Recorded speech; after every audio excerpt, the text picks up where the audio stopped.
Everyone, so this is your guided reading book for week 5 and week 6. It's quite difficult to get my head around, but week 5 and week 6. So this is where the wild things are. Now some of you might have already read this book in year 1 or reception.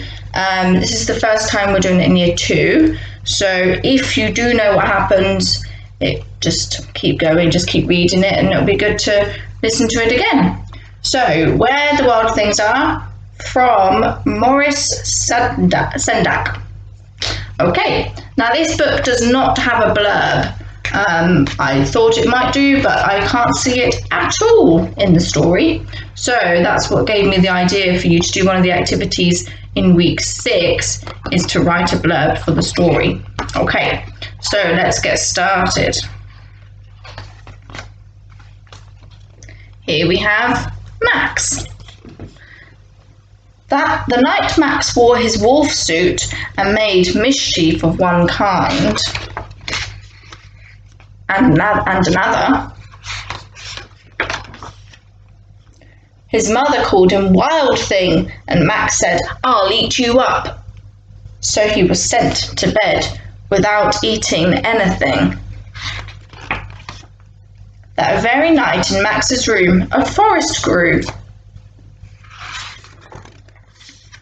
And grew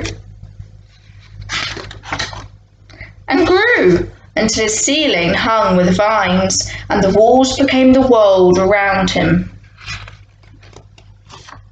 And an ocean tumbled by with a private boat for Max, and he sailed off through night and day and in and out of weeks and almost over a year to where the wild things are.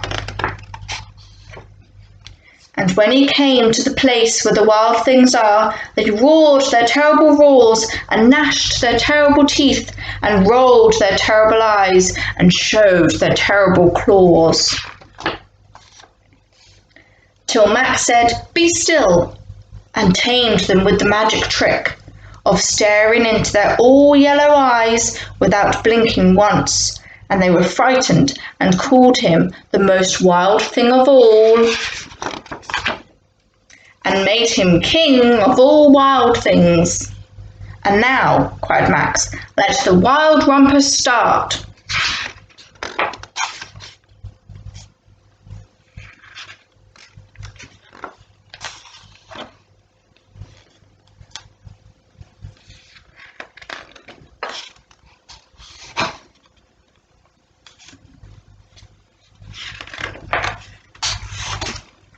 "Now stop," Max said, and sent the wild things off to bed without their supper.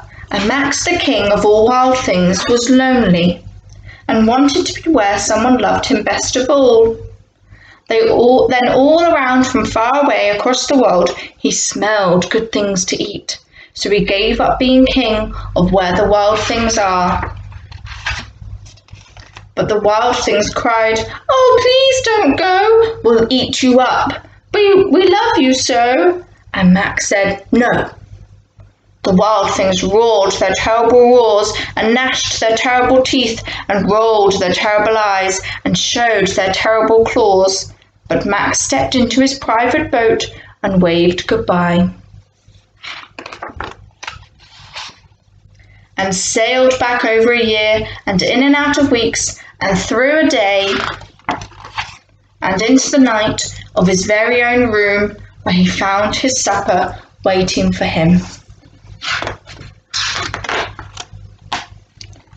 And it was still hot. So that is the end of that story. So that was there was not as many sentences in that book as then. There was some pages that didn't even have any sentences at all. So it was quite a shorter book than I thought it would be. But that was where the wild things are. So now you have had the chance to look at 3 books. So I wonder if you have a favourite.